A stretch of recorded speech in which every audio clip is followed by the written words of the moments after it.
আমার জন্মদিনে কোনো কেক কাটা হবে না, সেটা বিগত দিনে নেত্রী নিজেই, দেশ নেত্রী বেগম খালেদা জিয়া নিজেই বলে দিয়েছেন আমার 15ই আগস্টে কখনো কেক কাটবা না, মিলাদ দোয়া মাহফিল করার জন্য বলে দিয়েছে আমাদেরকে, নির্দেশ বলে দিয়েছে। প্রশ্ন ছিল সেটি হচ্ছে যে আওয়ামী লীগের নেতাকর্মী কিংবা ছাত্রলীগ নিষিদ্ধ সংগঠন ছাত্রলীগের নেতাকর্মী যদি 15ই আগস্ট শোক দিবস পালন করতে আসে, তাহলে আপনারা যারা রয়েছেন তারা বিষয়টা আসলে কীভাবে দেখবেন কিংবা আপনাদের স্টেপ ঠিক আছে? আসলে তারা যে শোক দিবস পালন করে, শোক দিবস পালন করার নামে যে তারা যে অরাজকতা করে, ধ্বংসত্ব করে, এটা প্রমাণিত। আপনারা যারা সাংবাদিক আছেন আপনারা জানেন দীর্ঘদিন তারা আসলে কি করে। তারা শোক পালন করার নামে আসলে অরাজকতা সৃষ্টি করে, দেশের জনগণকে আসলে বিভিন্নভাবে হয়রানি করে, করেছে বিগত দিনে, চেষ্টা করে। ওদের যেটা কাজ সেটা ওরা করে আর কি। ওদের দ্বারা তো আসলে এই দেশ কিছু পায়নি কখনো। যদি পেত তাহলে তো আপনার জুলাই আগস্টের গণঅভ্যুত্থান পালিয়ে যেত না, তারা থাকতো দেশে। ঠিক, তারা যদি ভালো কাজ করতো তারা অবশ্যই দেশে থাকতো। তারা পালিয়ে গেল কেন? প্রত্যেকটা লোকই তো পালিয়ে গেছে। ওদের যে দলের প্রধান হাসিনা নাম লইতে আমার আসলে লজ্জা লাগে, পালিয়ে গেছে। তার ছেলে পেলে রেখে, পলিটিক্যাল ছেলে পেলে রেখে পালিয়ে গেছে। তার ব্যাপারে আপনি কি প্রশ্ন করবেন, আমি ওর কি উত্তর দেবো? এটা তো স্বাভাবিক, সবাই তো আপনারা জানেন। এবং তারা কিন্তু একবার পালাই যায় না, এটা ইতিহাসে পাতায় কয়েকবার তারা পালিয়ে গেছে। এটা পালিয়ে যাওয়ার দল। শেখ মুজিবুর পালাইছে, মেয়েও পালাইছে, সেটা বুঝতে পারছেন, পালিয়ে যাওয়ার দল, এই তো আর কি। আচ্ছা, এই এক সময় এই ধানমন্ডি 32-এ দেখা যেত যে এই বাসভবনে প্রবেশ করতে বিভিন্ন তদবির করতে হতো এবং অনেকেই প্রবেশ করতে পারতো না, কিন্তু এই সময় আজকে দেখতে পাচ্ছি এই বাসভবনগুলো ধরেন বিগত দিনে তারা তো এই রাস্তাটাই পুরো ব্লক করে রাখতো। এই রাস্তাটা তো পাবলিকের, কারো ব্যক্তিগত না। তারা পাবলিক প্লেসটাই কিন্তু তারা বন্ধ করে রাখছে। এটা দুঃখজনক ছিল এই দেশের জন্য। এখানকার আমাদের আশেপাশে যারা বাড়িওয়ালা ছিল তারা অনেক বিরক্ত ছিল এবং ত্যক্ত ছিল। তারা কিন্তু ঠিক মতো চলাফেরা করতে পারতো, স্বাধীন মতো চলাফেরা করতে পারতো না। এবং তারা জানেন যে দুই একটা বাড়ি তারা দখল করে নিয়েছে কিনা আমি শিওর জানি না। শুনেছি কিছু বাড়ি তারা দখল করে নিয়েছিল, পুরো রাস্তাটা ব্লক করে দিত এবং এই পিছনের রাস্তাও তারা মাঝে মাঝে ব্লক করে দিত, কোনো লোকজন চলাফেরা করতে দিত না। অথচ বাড়িটা কিন্তু খালি থাকতো। খালি বাড়িটার ভিতরে তারা দুইটা রাস্তা, পাবলিক প্লেস, পাবলিক চলার রাস্তা দুইটা বন্ধ করে রাখতো অলওয়েজ, এবং বিগত 16 বছর তারা বন্ধ করে রেখেছে। তারা মানুষকে কি পরিমাণ হয়রানি করেছে এটা আপনারাই বলতে পারবেন। ভাবা উচিত। আসলে আগামীকাল আপনাদের কর্মসূচি কি? আমাদের কর্মসূচি তারা যাতে কোনোভাবেই নাশকতা করতে না পারে সেদিকে লক্ষ্য রাখা বা সজাগ থাকা, এতটুকুই। সারা রাত আছি, আগামীকাল সকাল 10টা-11টা পর্যন্ত আছি আমরা ইনশাআল্লাহ। আর একটা কোশ্চেন করতে চাই, সেটা হচ্ছে কলকাতায় আওয়ামী লীগ তাদের কার্যালয় গড়ে তুলছে এবং সেখান থেকে সাংগঠনিক কার্যক্রম পরিচালনা করছে, তো এটাকে আপনারা কোনো ঝুঁকি হিসেবে দেখছেন? আসলে বিষয়টা কি, আমি সত্য মিথ্যা জানি না, আমি শুনেছি, মিডিয়ায় দেখেছি, এখন সত্য মিথ্যা জানি না। আমার মনে হয় না কলকাতায় তাদের পলিটিক্যাল কার্যালয় গড়ে তোলা সম্ভব কিনা আমি জানি না শিওর। আর যেটা আমি জানি না সেটা কিভাবে বলবো? না, প্রশ্নই আসে না। দেউলিয়াত্বের প্রমাণ, এটা তারা যে দেউলিয়া হয়ে গিয়েছে সেটার প্রমাণ আমি আসলে দেখতেছি। আপনাদের এই অবস্থান কি আপনাদের দলীয় নির্দেশনা? দলীয় নির্দেশনা বলতে কি, ধরেন দর্শক এই মুহূর্তে রয়েছে ধানমন্ডি 32 এবং ধানমন্ডি 32-এ যেমনটি দেখতে পাচ্ছি আমরা, বিএনপি অঙ্গ সংগঠনের নেতাকর্মী যারা রয়েছেন তারা কিন্তু ধানমন্ডি 32-এ আসছেন এবং তারা যেমনটি বলছিলেন তারা এখানে সারা রাত অবস্থান করবেন এবং কোনো ধরনের পতিত স্বৈরাচারী শেখ হাসিনার নেতাকর্মী যারা রয়েছেন, আওয়ামী লীগের নেতাকর্মী যারা রয়েছেন তারা যেন কোনোভাবে প্রবেশ না করতে পারেন, সেজন্য তারা এখানে অবস্থান করবেন। এবং এখানে যে বর্তমান পরিস্থিতি তুলে ধরার চেষ্টা করছি ঢাকা পোস্টের মাধ্যমে। দর্শক কোথা থেকে সরাসরি যুক্ত হয়েছেন সেটি কমেন্ট করে জানাতে পারেন।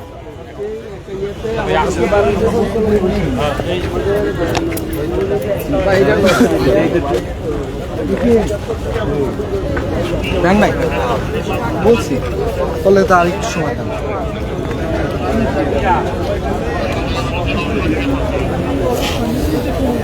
দর্শক যেমনটি বলছিলাম, ধানমন্ডি 32 ঘিরে কিন্তু যে দুপাশের রাস্তা রয়েছে সে দুপাশের রাস্তায় কিন্তু ব্যারিকেড দেওয়া হয়েছে এবং অতিরিক্ত পুলিশ মোতায়েন করা হয়েছে, যাতে করে সাধারণ মানুষের বাইরে কেউ যেন এখানে প্রবেশ করে কোনো ধরনের পরিস্থিতি ঘোলা না করতে পারে এবং কোনো ধরনের উস্কানিমূলক কোনো কার্যক্রম না ঘটাতে পারে এজন্য অতিরিক্ত পুলিশ মোতায়েন করা হয়েছে এবং আইন শৃঙ্খলা রক্ষাকারী বাহিনীর সদস্যরা যারা রয়েছেন তারা কিন্তু এখানে এই মুহূর্তে অবস্থান করছেন এবং সাধারণ মানুষ যারা রয়েছেন তারা কিন্তু প্রবেশ করতে পারছেন না, যদিও কেউ দু একজন করে কিন্তু প্রবেশ করছেন। এখানে আমরা দেখতে পাচ্ছি বিএনপির অঙ্গসংগঠনের নেতাকর্মী কিন্তু অনেকে প্রবেশ করছেন এবং তাদের সাথে কথা বলছিলাম। এখানে সরাসরি যুক্ত করেছি আপনাদেরকে। আপনার কাছে একটু জানতে চাইবো, এই যে ধানমন্ডি 32-এ এসেছেন, মূলত কেন এসেছেন?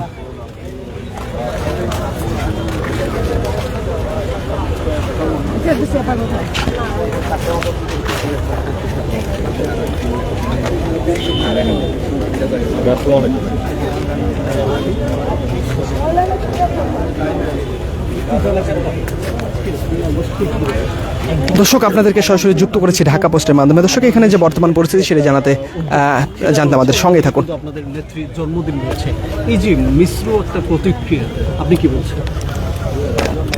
এখানে আওয়ামী লীগের যে কর্মসূচির কথা আপনারা বলছেন, আওয়ামী লীগকে বর্তমান গভর্নমেন্ট নিষিদ্ধ করেছে, ছাত্রলীগ নিষিদ্ধ হয়েছে, আওয়ামী লীগের অ্যাক্টিভিটিস নিষিদ্ধ করা হয়েছে। তো নিষিদ্ধ কোনো সংগঠনের কোনো কার্যক্রম আসলে করার রাইটস আছে কি না আমার জানা নেই। আপনাদের কাছে আমি আপনাদের মাধ্যমে দেশবাসীর কাছে আমি কোশ্চেন করতে চাই। আর আমাদের প্রিয় নেত্রী, আপসীন নেত্রী, সাবেক 3 বারের প্রধানমন্ত্রী দেশনেত্রী বেগম খালেদা জিয়ার আগামীকাল জন্মদিন উপলক্ষে আমাদের দল থেকে কর্মসূচি দিয়েছে। কর্মসূচি মিনস আমরা কাল সকালে পার্টি অফিসে মিলাদ আছে, প্রত্যেকটা মসজিদে দোয়া মাহফিলের আয়োজন করবো ইনশাল্লাহ। আমরা এই আওয়ামী লীগের এই প্রোগ্রামের সাথে দেশনেত্রী বেগম খালেদা জিয়ার জন্মদিনের প্রোগ্রামের কোনো মিশ্র প্রতিক্রিয়া আমি দেখছি না। জি, আজকে কি কি কার্যক্রম আপনাদের হাতে রয়েছে এই 15 আগস্টকে ঘিরে এবং এই ধানমন্ডি 32 15ই আগস্ট তো আমাদের নেত্রীর জন্মদিন, সেটা ঘিরে তো প্রোগ্রাম কর্মসূচি আছে বললামই। আর এই 15ই আগস্ট আওয়ামী লীগের কি কর্মসূচি, এইগুলা নিয়ে আমাদের কোনো কর্মসূচিও নাই, কোনো হেডেকও না। এখানে আমাদের কাছে কিছু মেসেজ এসেছে এরকম যে আওয়ামী লীগের কিছু সন্ত্রাসী নিষিদ্ধ সংগঠন ছাত্রলীগের কিছু নেতাকর্মী এখানে অরাজকতা বা একটা বিশৃঙ্খলতা সৃষ্টি করতে পারে। তো যেহেতু আমরা এখানে যারা আছেন সকলেই এলাকার, তো আমরা এসেছি এখানে যে এইরকম কিছু না হয়। প্রশাসন থেকে আমাদের বলা হয়েছে আমরা আছি আর কি, নাথিং, ওই রকম কোনো বিষয় দলীয় নির্দেশনা না, এখানে আমাদের কোনো দলীয় নির্দেশনা। একটা প্রশ্ন করতে চাই, ধানমন্ডি 32-এ পূর্বে এই বাসভবনে প্রবেশ করতে বিভিন্ন তদবির করতে হতো, কিন্তু এই বাসভবন এই মুহূর্তে ভূতুরে বাসভবনের রূপ নিয়েছে। এখান থেকে আসলে সাধারণ মানুষ কিংবা রাজনীতিবিদ যারা রয়েছেন তারা আসলে কি শিক্ষা নিতে পারেন বলে আপনি মনে করেন? শিক্ষা নেওয়ার তো বিগত 16 বছর শিক্ষা নেওয়ার অনেক কিছুই আছে। একটা দল কিভাবে স্বৈরাচারী থেকে ফ্যাসিবাদীতে রূপ নিয়েছে আমরা দেশবাসী দেখেছি। ফ্যাসিবাদী অ্যাক্টিভিটিস ছিল বিধায় মনে করেন একটা বাসায় ঢুকতে 10 জনের পারমিশন নিয়ে ঢোকা লেগেছে, সাধারণ মানুষ সেখানে প্রবেশ করতে পারেনি। প্রত্যেকটা সেক্টরে দুর্নীতি করেছিল তারা, দেশের মানুষের গণতন্ত্র হরণ করেছিল, ভোটাধিকার হরণ করেছিল, যার ফলে কিন্তু 5ই আগস্টের মতো একটা গণ অভ্যর্থনের সৃষ্টি হয়েছে, যেখানে সমগ্র দেশের মানুষ, ছাত্র জনতা সকলে একত্রিতভাবে সে গণ অভ্যর্থনে অংশগ্রহণ করেছে। ফ্যাসিবাদী স্বৈরাচারী সরকারের পতন ঘটেছে। অবশ্যই শিক্ষণীয় আছে, যারা আগামীতে যারা ক্ষমতায় আসবে বা আসতে চায় সকলেরই এই বিষয়ে শিক্ষা নিয়েই আগামীতে সুন্দরভাবে দেশ পরিচালনা করবে, এই প্রত্যাশা আমাদের। আওয়ামী লীগের কোনো নেতাকর্মী কিংবা ছাত্র নিষিদ্ধ সংগঠন ছাত্রলীগের কিংবা যুব দলের নেতাকর্মী যদি এখানে প্রবেশ করতে চায় কিংবা অনুপ্রবেশ করতে চায়, সেক্ষেত্রে আপনাদের কেমন ধরনের স্টেপ? আমি ফার্স্টেই বললাম, আমাদের দলের কোনো নির্দেশনা না এখানে, বা এখানে আমাদের কোনো অ্যাক্টিভিটিস না। আমরা এখানে সকলেই লোকাল, আমাদের কাছে এরকম ইনফরমেশন আছে এখানে বিশৃঙ্খলতা করতে পারে, দ্যাটস ওয়াই যাতে কোনো রকম বিশৃঙ্খলতা না হয়, যে কারণে আমাদের এখানে উপস্থিত। আর এখানে কিন্তু আমাদের প্রশাসনের ভাইরা আছেন, তাদের এখানে তারা আসবে কি আসবে না এটা তারা বুঝবেন। তাদের নির্দেশনা অবশ্যই উপর মহল থেকে প্রশাসনের উপর থেকে দেয়া আছে, তারা সেইভাবে তাদের সিদ্ধান্ত ওয়াইজ কাজ করবে। আমার পরিচয় ফার্স্ট অফ অল, আমি একজন বাংলাদেশি, বাসা ধানমন্ডি 6-এ, ধানমন্ডি নিবাসী। আর রাজনৈতিক পরিচয় আছে, আমি এই থানা ছাত্র দলের এক্স প্রেসিডেন্ট ছিলাম, আমি ঢাকা মহানগর পূর্ব ছাত্র দলের সাবেক কনভেনার ছিলাম। আমার নাম খালিদ হাসান। পর্যন্ত এরকম কোনো এরকম কিছু নাই, এখানে এসেছি ভাই, যত সময় ভালো লাগে আছি আর কি, যে আমাদের এখানে কোনো ডিউটি বা কর্তব্য না, যেখানে থাকতে হবে। ঠিক আছে, ধন্যবাদ। Thank you. দর্শক, যেমনটি দেখতে পাচ্ছেন এই মুহূর্তে রয়েছি ধানমন্ডি 32 এবং ধানমন্ডি 32-এর যে সর্বশেষ পরিস্থিতি সেটি জানাতে আপনাদেরকে সরাসরি যুক্ত করেছি ঢাকা পোস্টের মাধ্যমে। দর্শক, কোথা থেকে সরাসরি যুক্ত হয়েছেন আমাদের সাথে সেটি কমেন্ট করে জানাতে পারেন। এবং যেমনটি বলছিলাম, ধানমন্ডি 32 ঘিরে কিন্তু একটু এই মুহূর্তে যে বর্তমান পরিস্থিতি সেটি আমরা দেখানোর চেষ্টা করছিলাম। এবং এখানে যেমনটি দেখতে পাচ্ছেন, বিএনপির অঙ্গ সংগঠনের নেতাকর্মী যারা রয়েছেন তারা কিন্তু এখানে এসেছেন এবং এই যে ধানমন্ডি বাসভবন রয়েছে সেই বাসভবনের সামনে কিন্তু অবস্থান করছেন। এবং অনেকের সাথে কথা বলছিলাম, তারা কিন্তু অনেকে বলছিলেন যে তারা কিন্তু সকাল পর্যন্ত এখানে থাকবেন, কোনোভাবে যেন আওয়ামী লীগের কিংবা নিষিদ্ধ সংগঠন ছাত্রলীগের নেতাকর্মী যেন এখানে কোনোভাবে প্রবেশ না করতে পারেন, এই বিষয়ে তারা নজর রাখবেন এমনটি কিন্তু বলছিলেন। এতে করে কিন্তু এখানের যে বর্তমান পরিস্থিতি, এখানে কিন্তু বেশ কিছু মানুষ আমরা দেখতে পাচ্ছি। কিন্তু পূর্বে প্রতি বছর আমরা যেমনটি দেখতে পাই, এই 15 আগস্টকে ঘিরে এবং 14 আগস্টে আওয়ামী লীগের যে বিভিন্ন আয়োজন থাকে সেই আয়োজন কিন্তু এবছর আমরা দেখতে পাচ্ছি না। এবং এই মুহূর্তে একটি শুনশান পরিবেশ তৈরি হয়েছে ধানমন্ডি 32 এবং যে বাসভবন ঘিরে এই আয়োজনগুলো থাকে সেই বাসভবন কিন্তু ভূতুরে বাসভবনে রূপ নিয়েছে। এবং যেমনটি বলছিলাম এবং দেখানোর চেষ্টা করছিলাম, প্রত্যেকটি বাসভবনের দেয়ালে দেয়ালে জুলাই গণঅভ্যুত্থানের স্পিরিট ধারণ করে যারা তারা কিন্তু বিভিন্ন স্লোগান লিখে রেখেছিলেন। এবং দেয়ালগুলো ভেঙে পড়ে গেলেও, বাসভবনগুলো গুড়িয়ে গেলেও তাদের যে প্রতিবাদের ভাষা, প্রতিবাদের লেখা সেটি কিন্তু এখন পর্যন্ত স্পষ্ট দেখা যায়। এখানে যেমন যে দেয়ালে লেখা ছিল স্বৈরাচার, সেই স্বৈরাচার লেখা দেয়ালটি কিন্তু ভেঙে পড়ে আছে, কিন্তু সেই স্বৈরাচার লেখাটি সেটি কিন্তু একদম স্পষ্ট।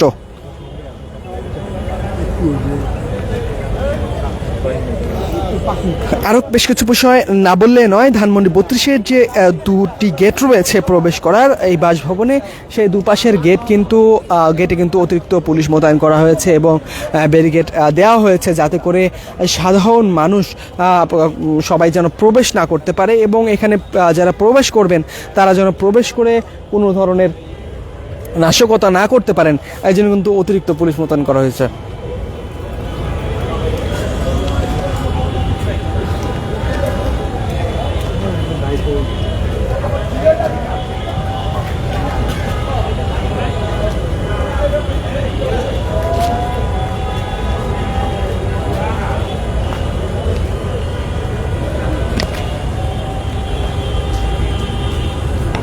দর্শক, আপনাদেরকে সরাসরি যুক্ত করেছি ঢাকা পোস্টের মাধ্যমে। দর্শক, এই মুহূর্তে যে ধানমন্ডির বর্তমান পরিস্থিতি সেটি জানানোর চেষ্টা করছি। দর্শক, কোথা থেকে সরাসরি যুক্ত হয়েছেন আমাদের সাথে সেটি কমেন্ট করে জানাতে পারেন।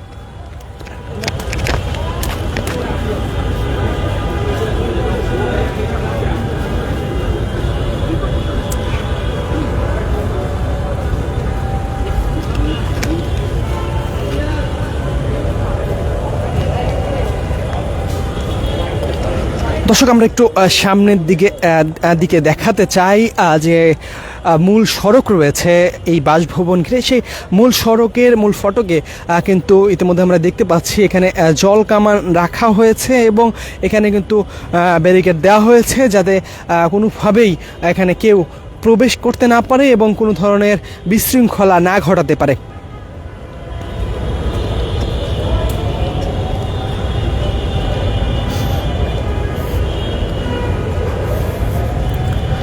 দর্শক, যেমনটি বলছিলাম, পতিত স্বৈরাচারী শেখ হাসিনা ক্ষমতায়নে আওয়ামী লীগের শাসন আমলে এই বাসভবন ঘিরে বিভিন্ন আয়োজন করা হতো এবং এই বাসভবনে প্রবেশ করতে বিভিন্ন তদবির করতে হতো, তারপরেও অনেকেই প্রবেশ করতে পারতো না। কিন্তু এই যে রাস্তা রয়েছে চলাচলের রাস্তা, সেই রাস্তাটি ছিল পাবলিক একটি প্লেস, তারপরেও সেই রাস্তা দিয়ে কেউ যে চলাচল করবে সেই সুযোগটিও ছিল না। কিন্তু সেই বাসভবনে আজ কেউ নেই। দর্শক, যেমনটি দেখতে পাচ্ছেন এখানে কিন্তু একটি মিছিল কিন্তু বের হয়েছে। দর্শক, যেমনটি দেখতে পাচ্ছেন এখানে কিন্তু বিভিন্ন স্লোগান দিচ্ছেন বিএনপির নেতাকর্মীরা।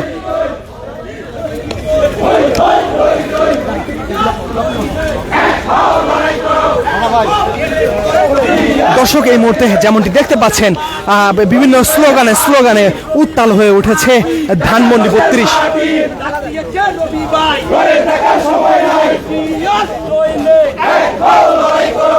দর্শক ধানমন্ডি 32 থেকে আপনাদেরকে সরাসরি যুক্ত করছি ঢাকা পোস্টের মাধ্যমে। দর্শক আমাদের সাথে সরাসরি যারা যুক্ত রয়েছেন আপনার পরিবার পরিজন বন্ধুদের সাথে শেয়ার করে বর্তমান যে পরিস্থিতি রয়েছে ধানমন্ডির সেটি দেখার সুযোগ করে দিতে পারেন।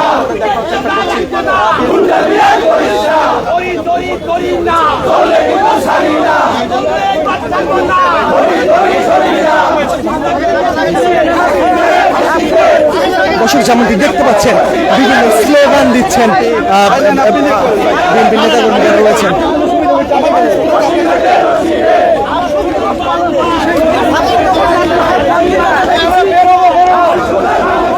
দর্শক যেমনটি দেখতে পাচ্ছেন এখানে কিন্তু একটি মিছিল বের হয়েছিল এবং সেই মিছিলটি কিন্তু বিভিন্ন স্লোগান দিচ্ছে এবং সেই স্লোগান নিয়ে তারা কিন্তু সেই মিছিলটি কিন্তু এই মুহূর্তে এখান থেকে বের হয়ে যাচ্ছে।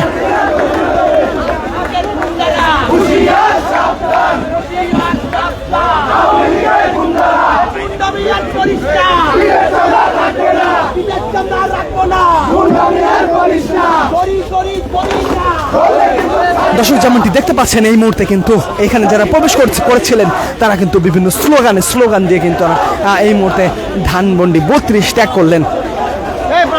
এবং এখানের যে বর্তমান পরিস্থিতি যেমনটি বলছিলাম এখানে কিন্তু জল কামান রাখা হয়েছে এবং এখানে কিন্তু অতিরিক্ত পুলিশ মোতায়েন করা হয়েছে এবং আইনশৃঙ্খলা রক্ষাকারী বাহিনীর সদস্য যারা রয়েছেন তারা কিন্তু এখানে সক্রিয় রয়েছেন এবং এখানে কিন্তু ব্যারিকেড দেওয়া হয়েছে যাতে করে কেউ অনুপ্রবেশ না করতে পারে এবং এখানে প্রবেশ করার পরে কোনো ধরনের বিশৃঙ্খলা না ঘটাতে পারে।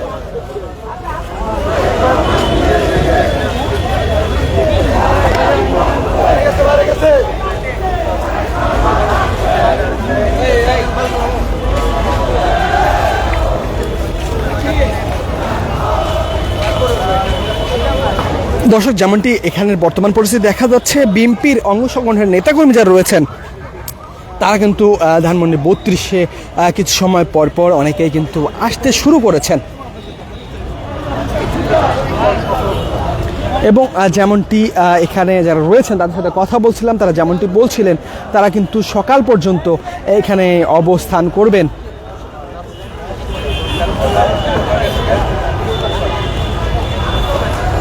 দর্শক একটি বিষয় জানিয়ে রাখি গত বছর প্রতি বছর আজকের এই দিনে 15 আগস্টকে ঘিরে কিন্তু এখানে বিভিন্ন আয়োজন করা হতো এবং এখানে সাধারণ মানুষের প্রবেশ কিন্তু নিষেধাজ্ঞা দেওয়া হতো এবং সাধারণ মানুষ কিন্তু প্রবেশ করতে পারতো না এবং এই যে বাসভবন রয়েছে ধানমন্ডি 32-এ সেই বাসভবনে প্রবেশ করতে কিন্তু তবদিল করতে হতো এবং তারপরে কিন্তু অনেকে প্রবেশ করতে পারতো না কিন্তু সেই বাসভবনে আজ কিন্তু ভুতুরে বাসভবনের রূপ নিয়েছে এবং বাসভবন জনমানব শূন্য এবং যে রাস্তাটি দেখতে পাচ্ছেন এই রাস্তাতে মানুষের সেই স্বৈরাচারী শেখ হাসিনা ক্ষমতায়নে আওয়ামী লীগের নেতাকর্মীদের কিন্তু ভিড় দেখা যেত কিন্তু আজকের এই দিনে কিন্তু আমরা তেমন কোনো ভিড় কিন্তু দেখতে পাচ্ছি না। শুধুমাত্র বিএনপির অঙ্গ সংগঠনের কিছু নেতাকর্মী কিন্তু এখানে এসেছেন এবং তারা যেমনটি বলছিলেন যাতে করে আওয়ামী লীগের কিংবা নিষিদ্ধ সংগঠন ছাত্রলীগের নেতাকর্মী যেন এখানে কোনোভাবে প্রবেশ না করতে পারে এই জন্য তারা এখানে এসেছেন এবং তারা সকাল পর্যন্ত এখানে অবস্থান করবেন এমনটি কিন্তু তারা বলছিলেন।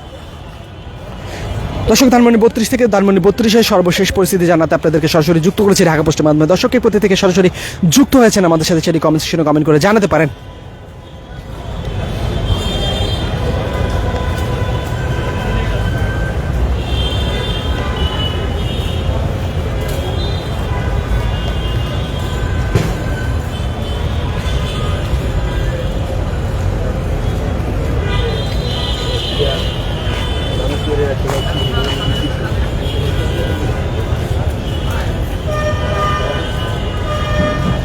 দর্শক যেমনটি বলছিলাম 15 আগস্ট শোক দিবসকে কেন্দ্র করে এই স্থানে প্রতি বছর আয়োজন করা হতো জমকালোভাবে কিন্তু আজকের এই দিনে পতিত শেখ হাসিনা কিংবা পতিত স্বৈরাচারী শেখ হাসিনার ক্ষমতায়নে যারা ছিল আওয়ামী লীগের নেতাকর্মী যারা ছিল তারা কিন্তু সবাই দেশ থেকে অনেকেই কিন্তু দেশ থেকে পালিয়েছে এবং যে বাসভবন রয়েছে সেটি কিন্তু জনমানব শূন্য এবং আজকে 15 আগস্ট শোক দিবসকে ঘিরে কিন্তু এখানে তেমন কোনো আয়োজন আমরা এখানে কোনো দেখতে পাচ্ছি না এবং এখানের যে দুটি গেট রয়েছে দুপাশেই কিন্তু অতিরিক্ত পুলিশ মোতায়েন করা হয়েছে যাতে করে এখানে কোনো ধরনের কেউ যেন অনুপ্রবেশ না করতে পারে এবং অনুপ্রবেশ করে যেন এখানে কোনো ধরনের বিশৃঙ্খলা তৈরি না করতে পারে। এবং এখানে আমরা দেখতে পাচ্ছি বিএনপির অঙ্গ সংগঠনের নেতাকর্মী যারা রয়েছেন তারা কিন্তু কিছু কিছু এখানে আসছেন এবং তাদের সাথে কথা বলছিলাম। তারা যেমনটি বলছিলেন তারা এখানে সারা রাত অবস্থান করবেন, যাতে করে কেউ এখানে আওয়ামী লীগের নেতাকর্মী কিংবা নিষিদ্ধ সংগঠন ছাত্রলীগের নেতাকর্মী এখানে কোনোভাবে প্রবেশ না করতে পারে।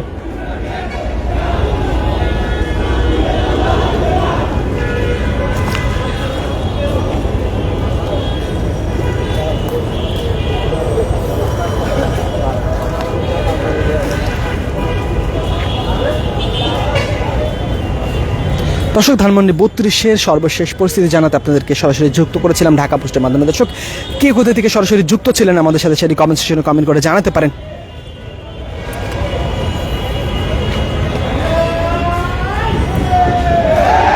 এবং যেমনটি বলছিলাম এখানে কিন্তু অনেকে আসছেন, ছোট ছোট মিছিল নিয়েও আসছেন এবং অনেকে এখানে কিন্তু এসে অবস্থান করছেন এবং তারা যেমনটি বলছিলেন তারা এখানে সারা রাত অবস্থান করবেন এবং আওয়ামী লীগের কিংবা স্বৈরাচারী সেই নিষিদ্ধ সংগঠন ছাত্রলীগের নেতাকর্মী যেন কোনোভাবে এখানে প্রবেশ না করতে পারে এ বিষয়ে তারা নজর রাখবেন। এবং এখানে অতিরিক্ত পুলিশ মোতায়েন করা হয়েছে এবং আমরা দেখতে পাচ্ছি জলকামান কিন্তু রাখা হয়েছে, যাতে করে কেউ কোনো ধরনের বিশৃঙ্খলা কিংবা এখানে পরিবেশ যেন কোনোভাবে নষ্ট না করতে পারে কিংবা কোনো ধরনের বিশৃঙ্খলা না ঘটাতে পারে, এই জন্য কিন্তু আইন শৃঙ্খলা রক্ষার বাহিনীর সদস্যরা সরব রয়েছেন।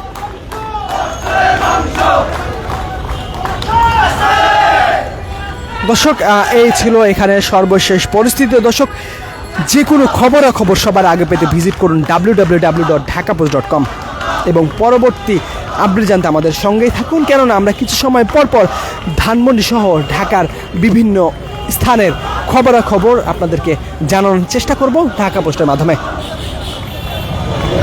দর্শক, কে কোথা থেকে সরাসরি যুক্ত ছিলেন আমাদের সাথে সেটি কমেন্ট সেকশনে কমেন্ট করে জানাতে পারেন আমাদেরকে।